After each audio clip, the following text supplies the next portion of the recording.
What makes all of this even worse is that you did this to your own people, your own community, the people you grew up with, laughed with, cried with. These are the people who raised you, Jimmy.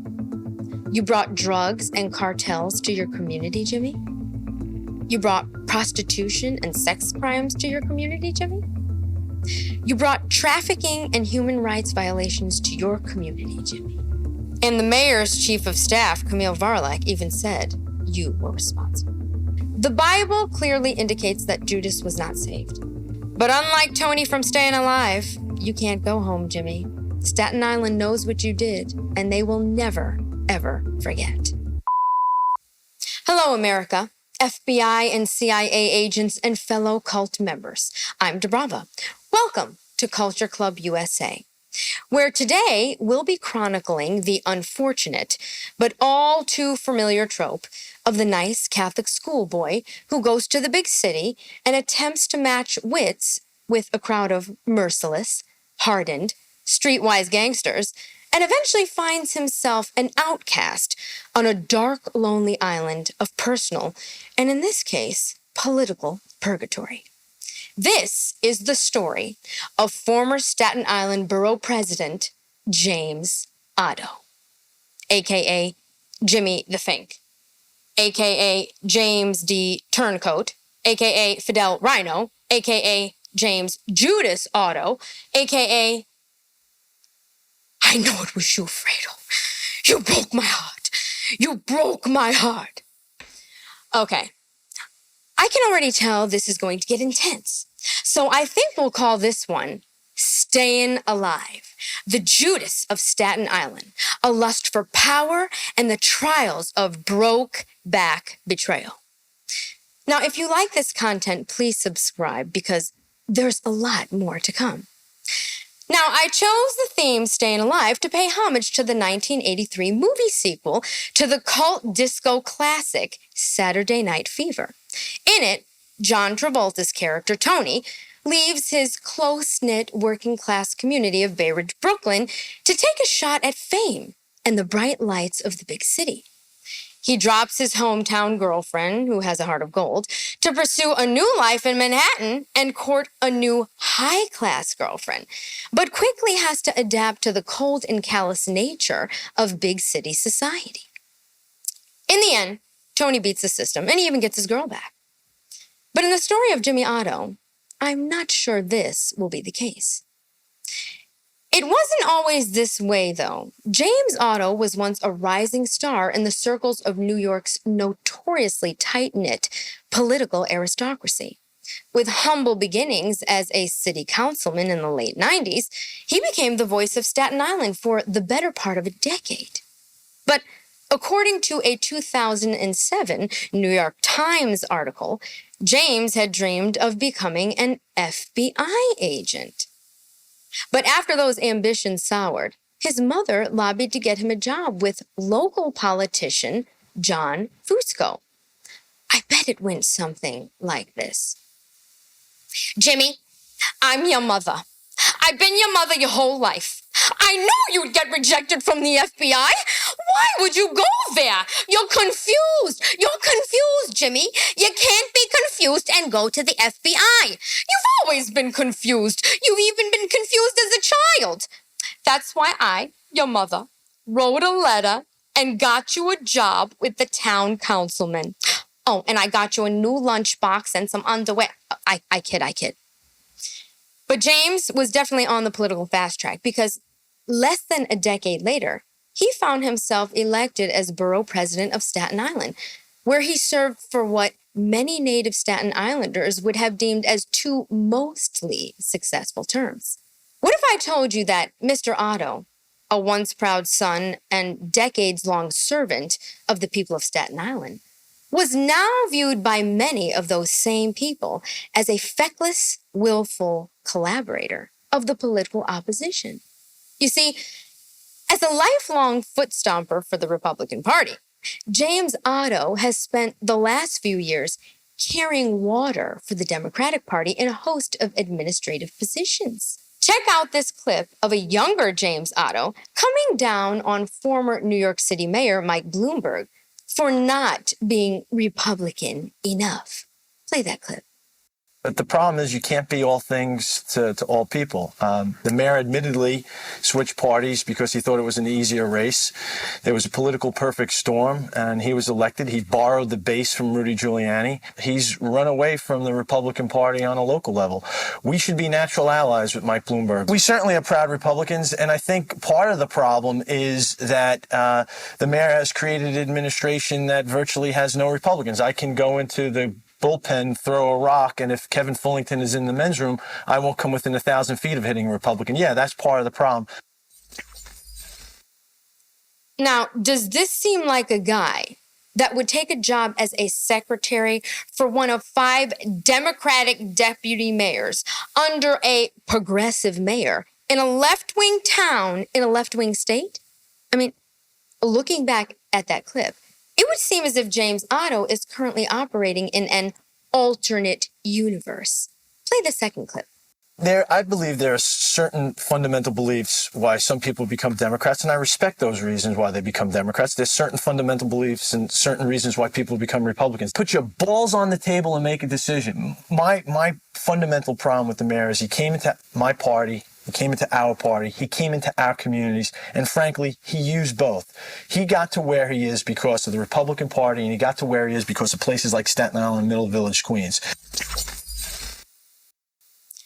Now, the reason I wanted to play these 2 clips is to establish the narrative Mr. Otto was spinning at the time of the gritty kid from Staten Island holding an imposter Republican mayor to the bounds of Republican ideals. And for the most part, he proved himself to be an effective politician.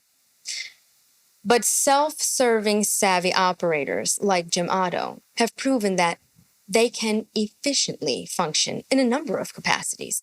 But let's fast forward to present day, where Mr. Otto is currently serving as commissioner of New York City's Department of Buildings.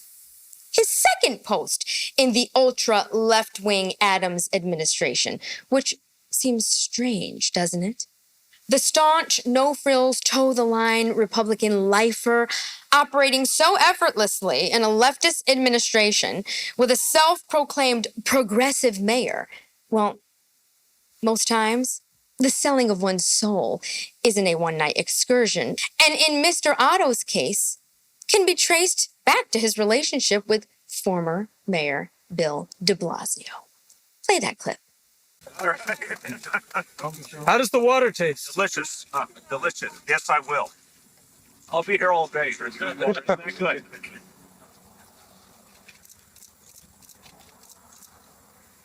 Staten Island will be well served by this. Good water as opposed to them. Deep. Yes.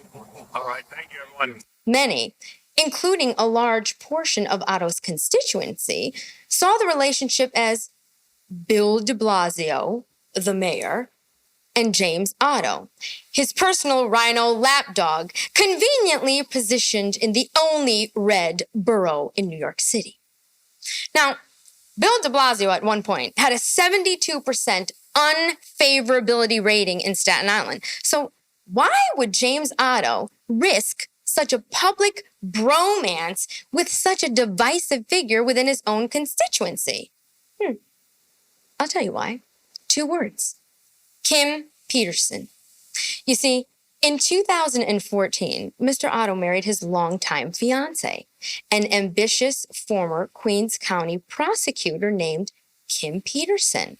Now, I say ambitious because what this woman accomplished in the first 2 years of her marriage will one day be inducted into the Social Climbing Hall of Fame.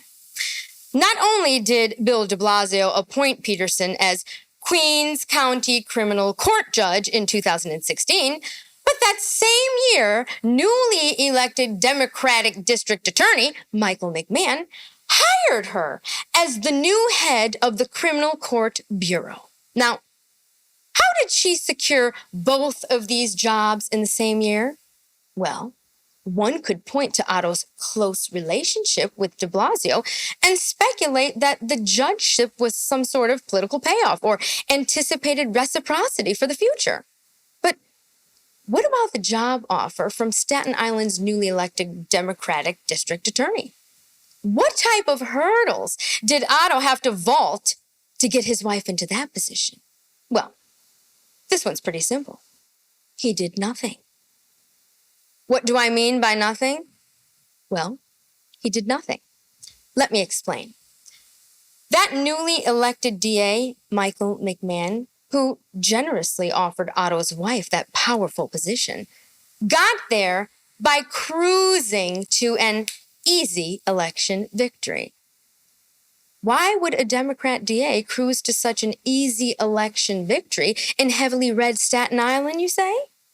Well, James Otto and the Staten Island Republican Party refused to support his challenger, a Republican named Joan Iluzzi. How did they not support her, you may ask? Well, according to SILive.com's review of campaign disclosure reports, she received a mere $1,000 in campaign funds from the Staten Island GOP and no official endorsements.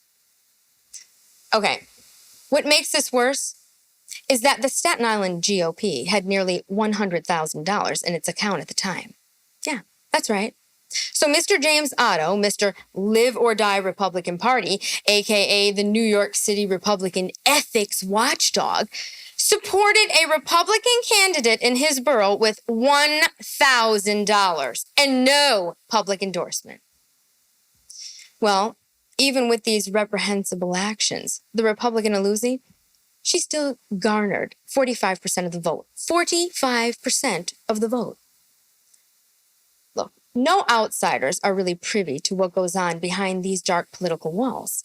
But in my opinion, this is where James Otto reached the point of no return.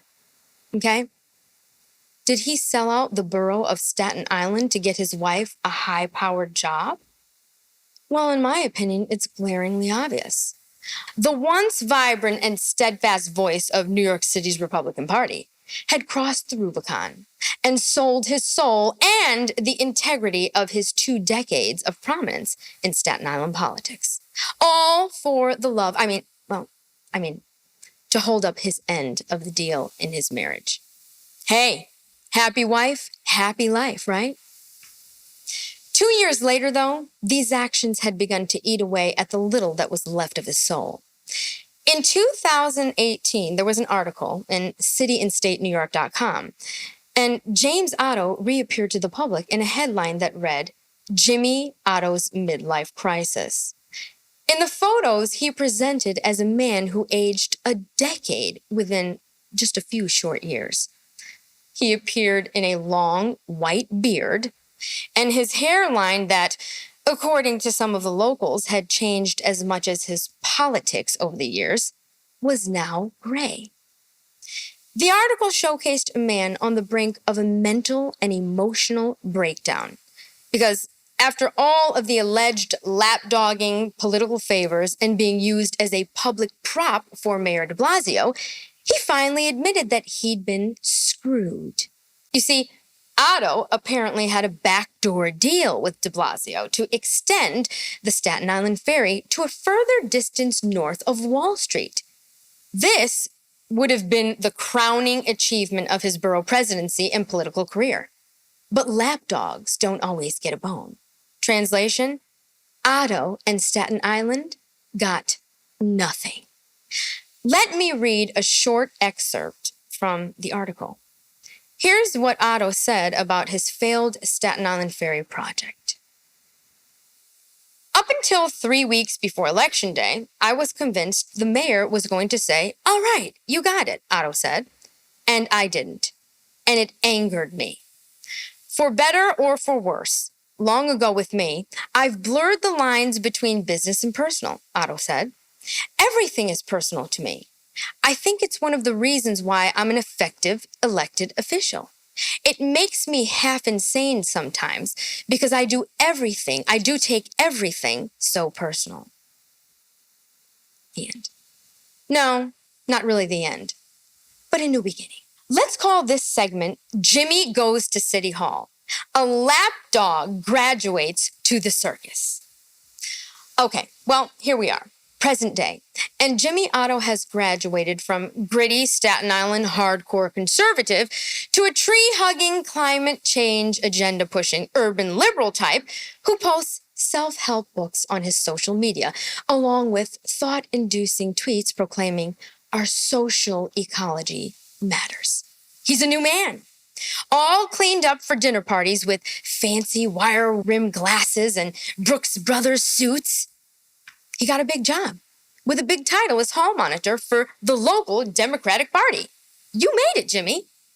From secretary for one of 5 deputy mayors to head of buildings, all within a year. The liberals love you, Jimmy. They really love you. And the first thing on Jimmy's agenda when he got that big fancy job downtown was to stab Staten Island in the back again. Yes, the Judas of Staten Island strikes again, even when he no longer actually works in Staten Island. 2023 will be remembered in New York as the year of the illegal migrant invasion. And the hotspots of St. John's Villa Academy and a senior center named Island Shores in Staten Island were at the epicenter. Not surprisingly, these locations have direct ties to James Otto. Coincidentally, the Island Shores facility was tied to Otto's legacy decades before the migrant crisis. James Otto, as a city councilman and borough president, fought for years to shut down Midland Motor Inn, a seedy, transient hotel complex that sat directly behind the Island Shores facility. The Midland Motor Inn was a haven for crime, drug use, and prostitution, as well as a location for nightclubs and a proposed strip club that James Otto, coincidentally, fought to stop from opening. In fact, James Otto's reputation for fighting against these types of venues and keeping this element out of Staten Island became one of his political calling cards. Why then would James Otto fight to bring migrants without background checks right next door to the Island Shores facility? Before I move forward, I want to make it clear that as buildings commissioner, James Otto is directly responsible for bringing unvetted migrants into this senior facility. Don't believe me? Well, don't take my word for it. Listen to the mayor's chief of staff, Camille Joseph Varlock, to hear it for yourself. Play the clip. When you're at capacity, every day is a challenge. When we open up these sites, it's not just FDNY that goes in, it's also the Department of Buildings that makes determinations about the building that we're in, what those occupancy levels are, etc. So there's a whole checklist that they review before we open up any of these sites. Now that we know that Otto is directly responsible for putting migrants into this facility, let's talk about who is actually in the facility. With James Otto's decades-long history of fighting against the criminals, drug dealers, and prostitutes that occupied the lot next door to the Island Shores facility, he would make sure that the migrants coming in were fiercely vetted, right? I mean, this is the community he fought for. A community he bled for. Well, let's see. Here is a photo of a migrant sitting outside the Island Shores facility wearing an ankle monitor.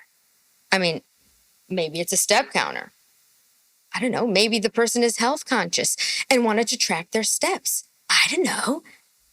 Or again, here's footage from the Concerned Citizens of Staten Island page of righteous young women walking through the neighborhood at night to spread good vibes to the locals. Sadly, this is the kind of activity James Otto fought against as borough president. But now he sits in his big office overlooking the hot dog cart down at City Hall and sends this type of activity to Staten Island. All in a day's work of a Judas, right? Hey, people got to get betrayed and stabbed in the back. Somebody's got to do it, right?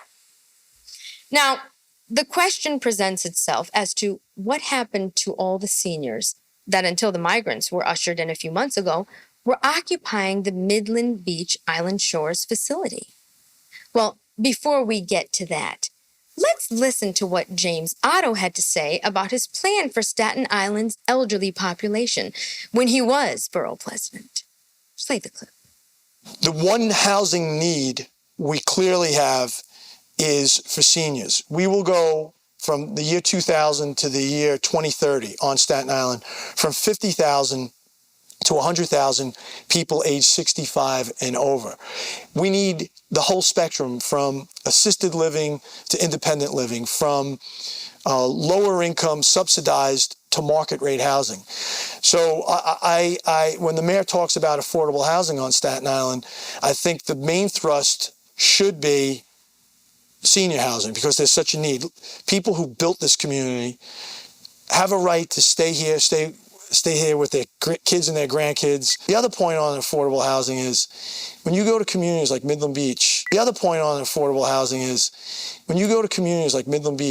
people who built this community have a right to stay here with their kids and their grandkids. People who built this community, like 95-year-old Korean War veteran Frank Tomorrow, who was tricked into leaving the Island Shores facility after its owner, the nonprofit organization Homes for the Homeless, said they were selling the property. The pending sale of the property turned out to be a ploy to get the seniors like Mr. Tomorrow off the premises, so they could bring in migrants at a higher rate of funding per head. What kind of country supplants its war heroes for undocumented migrants? What makes this worse is that James Otto was part of the push to convert this facility to senior living after it previously came under community scrutiny as a homeless shelter. James Otto also knows firsthand what the residents of Midland Beach have dealt with throughout the decades of dealing with the atrocities of the Midland Motor Inn or the crime that surrounded the previous homeless shelter that became Island Shores. It seems like Otto is willing to destroy the community he helped revive for a nice paycheck and a nice position behind the mayor. Put up that photo, please. Yes, James Otto tweeted a photo to the world standing behind his boss, Mayor Adams, looking at the back of the mayor. I mean, he seems pretty comfortable. The mayor is in front, and he's behind him. Let's move on, folks. I put that up so you could get a feel for how hard James Otto has his head up the mayor's agenda. Yes, agenda. You see, many of the Staten Island residents I talked to believe that one of the initial goals of the Adams administration was to bring migrants there to boost the Democrats' voting numbers. And looking at the desperation of the administration to break rules, it doesn't seem that out of the question. I recently got a document that was leaked to me anonymously regarding the Island Shores property. Being that Homes for the Homeless, who owns the Island Shores property, is a nonprofit, they don't legally pay any property taxes. But looking at their property assessment paperwork, it clearly states that their tax exemption falls under nursing home. But when I asked around Staten Island, I was told that Island Shores wasn't staffed in accordance with being a nursing home. So why are they designating themselves as a nursing home if they're not? James Otto has to be fully aware that they aren't a nursing home. So why is he allowing this to happen? Did Mayor Adams ask him to do this as a favor? Jimmy isn't the only confused one here. The next clip of paperwork is from the Department of Buildings. Hi, James. It clearly states that Island Shores has a designated occupancy of 149 people. Now, again, Jimmy is aware of this, but it goes even deeper. The Island Shores location is a facility for migrant families only. So a capacity of 149 people isn't really a lot. Let's say that the average family in the facility has 4 people. That adds up to about 37 families. Now, I've visited the site multiple times, and my intuition tells me that there's a lot more than 37 families in that facility.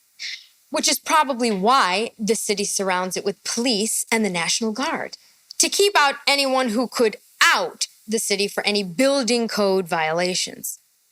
It also makes sense as to why the fire department is never let in to the numerous fire calls that have been made to the facility. Now, here's my summation of this whole matter. Based on my observations, reviewing data, looking at paperwork, and most importantly, talking to the residents, Jimmy, you got set up. Mayor Adams and his administration conveniently gave you this job in April of 2023, just in time for the migrant crisis. They brought you in to take the fall, Jimmy. They knew that you wanted to be an insider, and they could smell your desperation. They watched you perform lapdog duties for de Blasio for years and knew you would be the perfect stool pigeon for when all the human rights violations eventually come to light. Mayor Adams will just say that he thought you had it under control. You were once borough president, right? What makes all of this even worse is that you did this to your own people, your own community, the people you grew up with, laughed with, cried with. These are the people who raised you, Jimmy. You brought drugs and cartels to your community, Jimmy. You brought prostitution and sex crimes to your community, Jimmy. You brought trafficking and human rights violations to your community, Jimmy. And these are facts. And the mayor's chief of staff, Camille Varlak, even said you were responsible. The Bible clearly indicates that Judas was not saved. Jesus himself said of Judas, and let me read it. The Son of Man will go just as it is written about him. But woe to the man who betrays the Son of Man. It would be better for him if he had not been born. But unlike Tony from Staying Alive, you can't go home, Jimmy. Staten Island knows what you did, and they will never, ever forget. Before I go, and I'm speaking directly to you now, Jimmy, when I was in Staten Island on a few occasions last week, I was approached by people who claimed to be friends of yours. And I was warned not to do this story. I was told that you are a good man who has no control over Midland Beach.